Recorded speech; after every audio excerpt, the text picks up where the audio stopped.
di SMP swasta Selinda, Kecamatan Selinda, Kabupaten Sedang Bedage. Materi yang saya bawa adalah tentang teks berita. Selamat menyaksikan. Ada semua? Ada semua kena? Oke, bagus, hadir semua. Coba sekarang sebelum kita mulai pelajarannya, kita berdoa dulu. Ya, yang bimbing doa itu aja, nggak apa-apa. Ya, doa kita menurut agama kita masing-masing. Doa dimulai.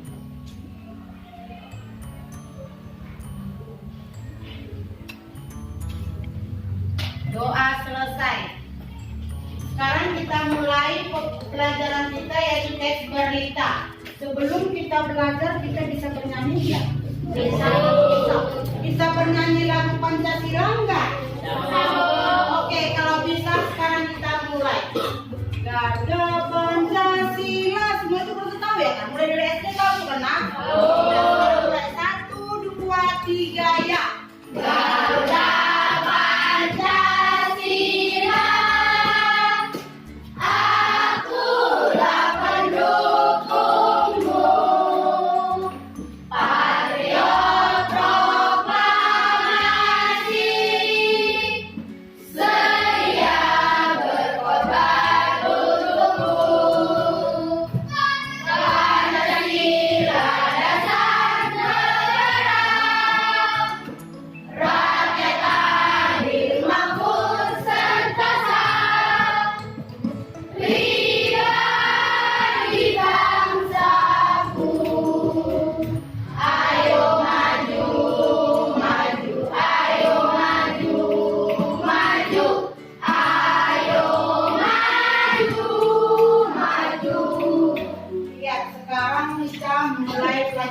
teks berita.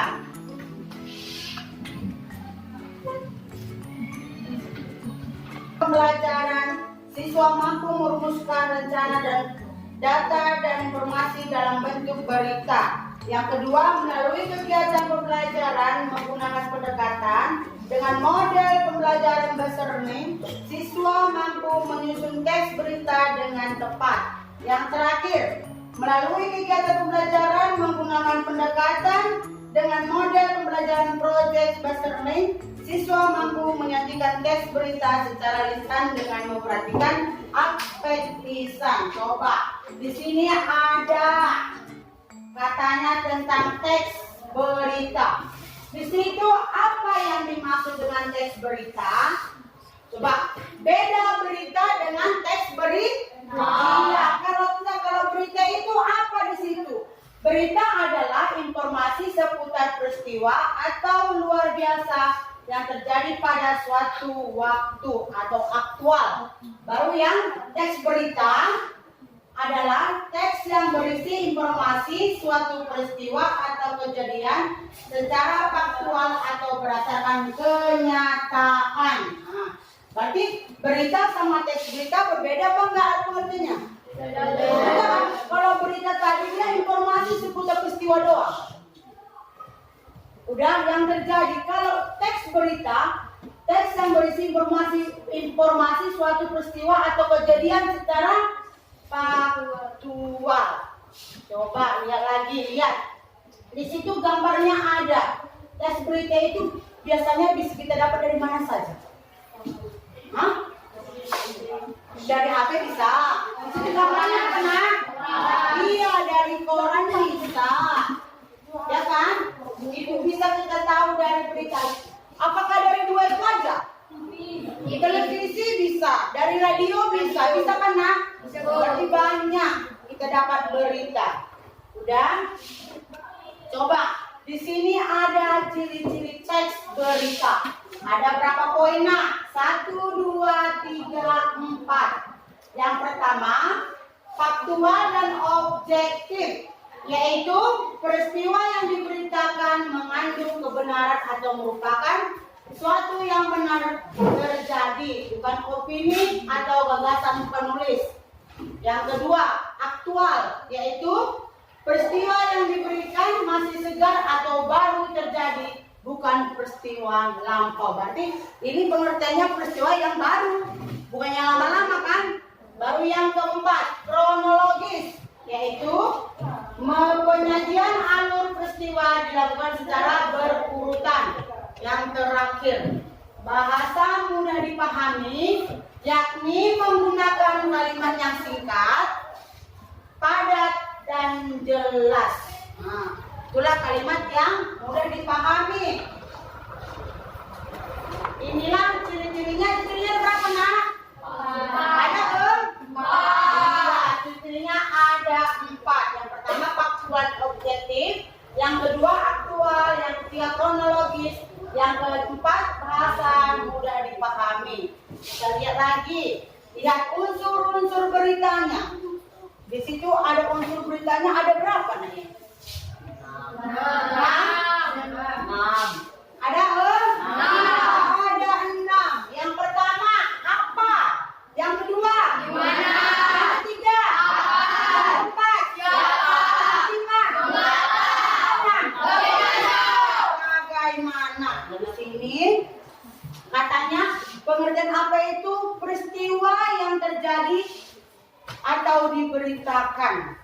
Kan biasa kan? Apa? Kan orang ngomong kita situ kan? Kan kita nggak ngerti apa yang mau bilang apa itu kan?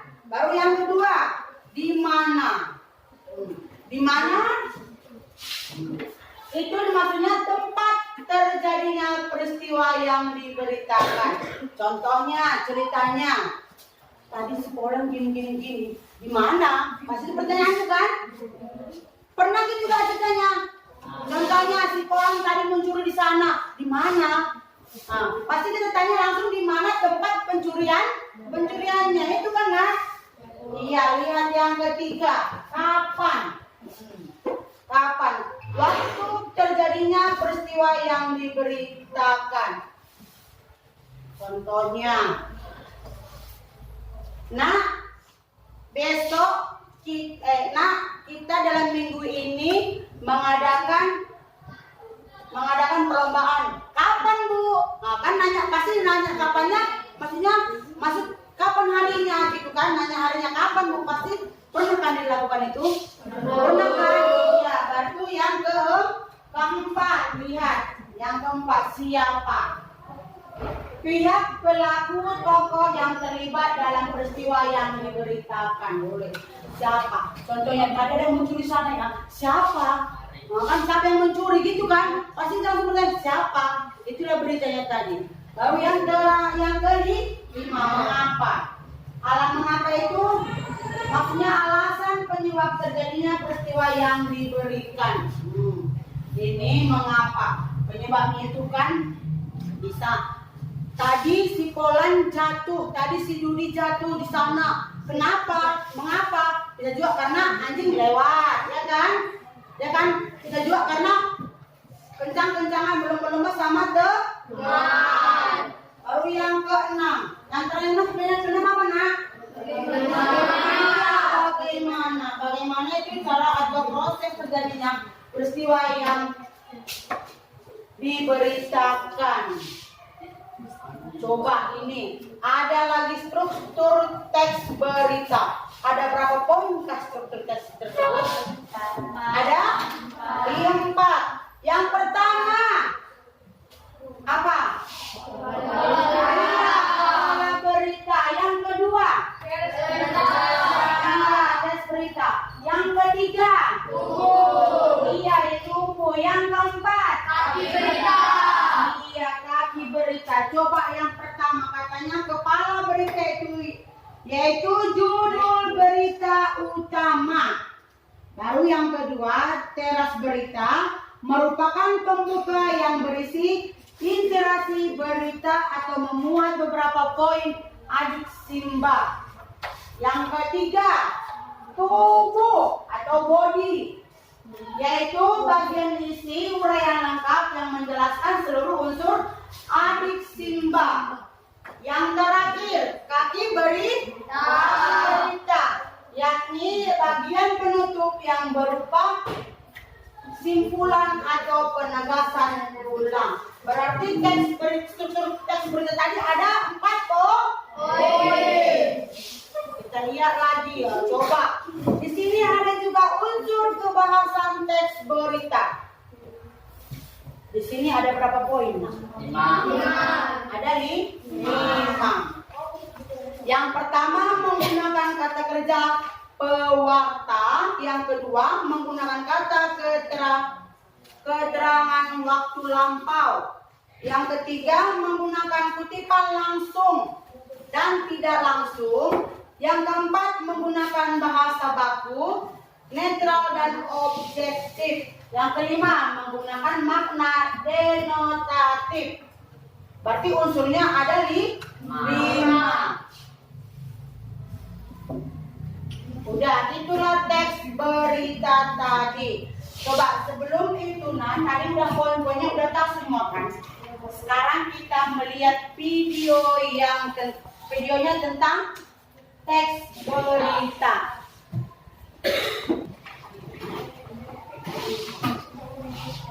Udah, di sini kita lihat dulu videonya tentang teks berita. Simak ya, simak. Ini tentang teks berita, nanti mempertanyakan apa isi cerita yang diterangkannya tadi ya.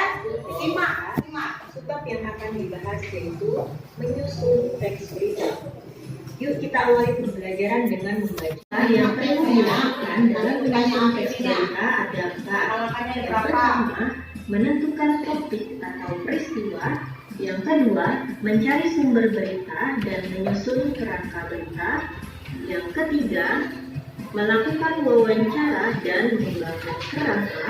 Dan yang keempat, menentukan judul berita. Berikut ini akan disampaikan penjelasan tiap langkahnya.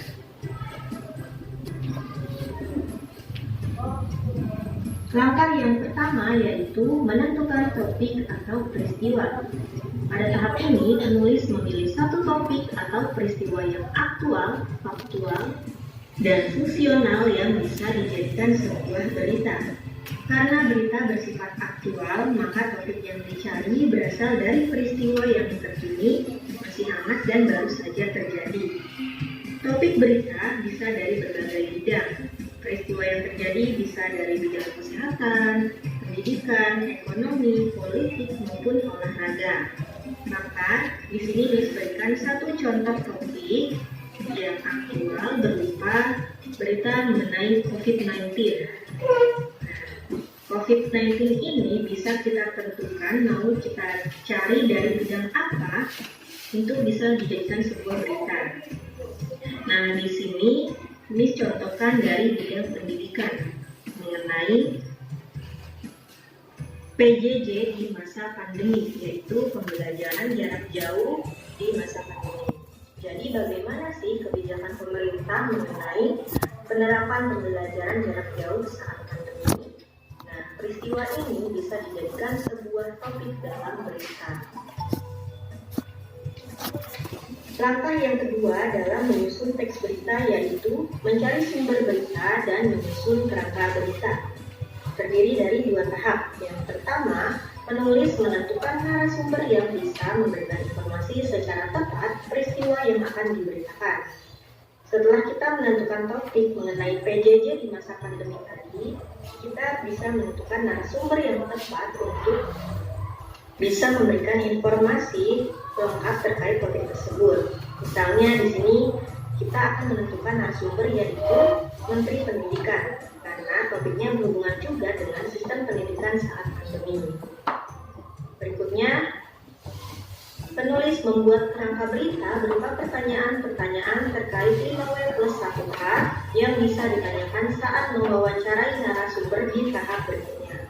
Setelah kita menentukan narasumber untuk diwawancarai, penulis juga menyiapkan beberapa pertanyaan untuk ditanyakan saat wawancara. Jadi pertanyaan ini tidak bersifat mendadak, sudah disiapkan sebelumnya agar wawancara bisa terstruktur dan membutuhkan waktu yang efektif serta informasi yang didapat juga lengkap. Langkah yang ketiga yaitu melakukan wawancara dan mengembangkan kerangka berita.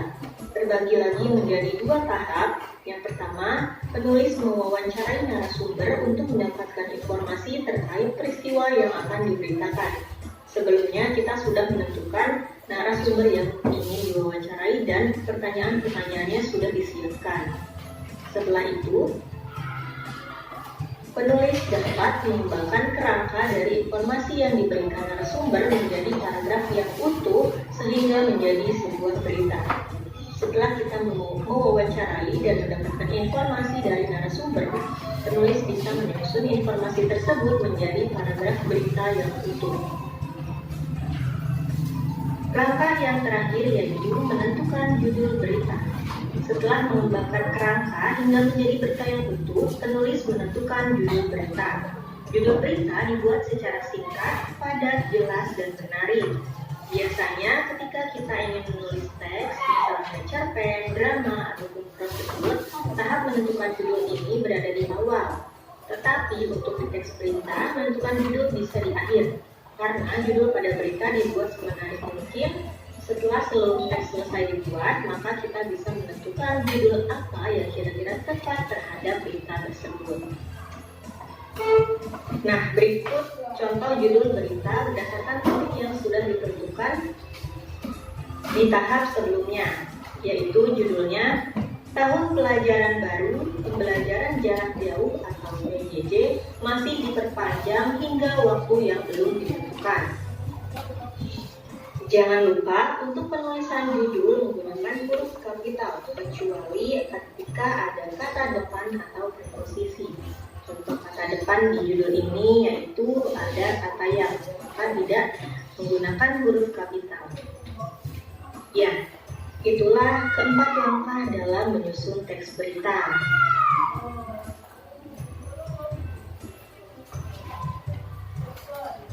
Alhamdulillahirrahmanirrahim. Demikian pembahasan kali ini mengenai materi menyusun. Langkah-langkah membuat berita itu, teks berita itu ada berapa? Empat. Sekarang coba kita kerjakan. Tulis di bukunya. Tulis di bukunya langkah-langkahnya tadi 4 apa-apa saja. Kan apa-apa saja. Tulis apa? Yang dari teks yang tadi kalian dapat poin kan, Nak? Apa-apa saja.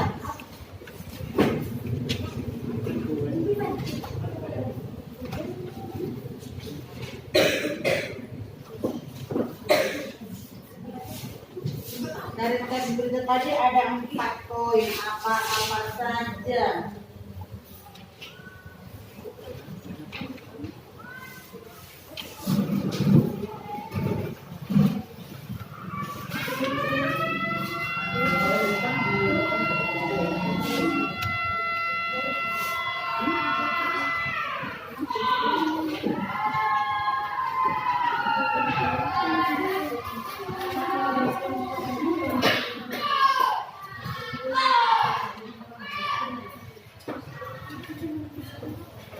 Apa tadi teksnya?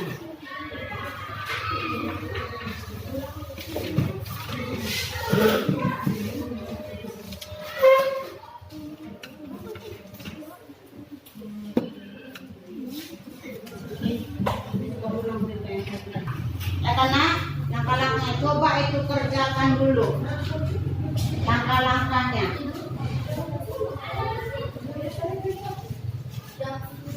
Ada 4 poin. Tadi udah di video tadi tertera. Siap?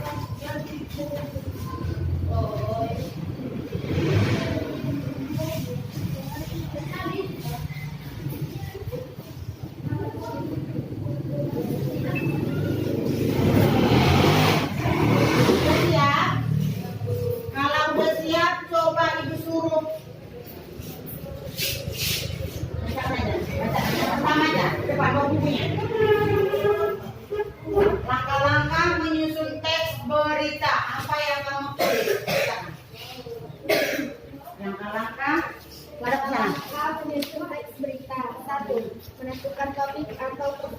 Iya. Kedua, mencari sumber berita dan menyusun ke kerangka berita. Oke. Yang ketiga, melakukan wawancara dan mengembangkan kerangka. Oke. 4, menentukan judul berita. Oke, duduk. Berarti dia udah dapat 4. Berarti dia tadi menyimak. Sekarang dirimu nak baca di depan. Langkah-langkah menyusun teks berita. Ada 4 poin tadi. Sebutkan 1. Baca. Langkah-langkah menyusun berita. 1. Menentukan topik peristiwa. Oke. 2. Mencari sumber berita dan menyusun kerangka berita. Iya. 3. Melakukan wawancara dan mengembangkan kerangka. 4. Menentukan judul berita. Iya, udah. Berarti sebelah sini udah bisa. Bisa membaca yang ke depan. Oke.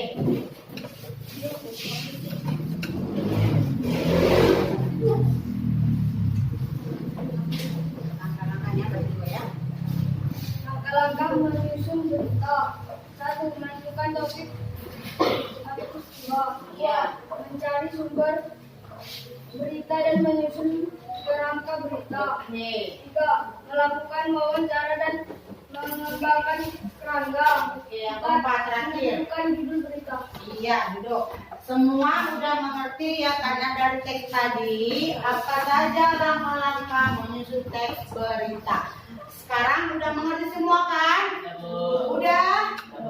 Udah. Kalau udah mengerti, coba sekarang bukunya ditutup. Bukunya ditutup.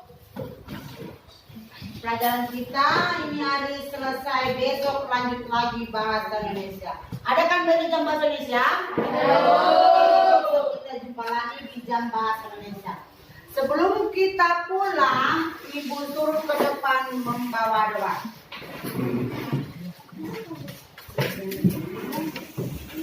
Teman-teman, sebelum kita berpulang, kita berdoa menurut agama dan kepercayaan kita masing-masing. Berdoa dimulai.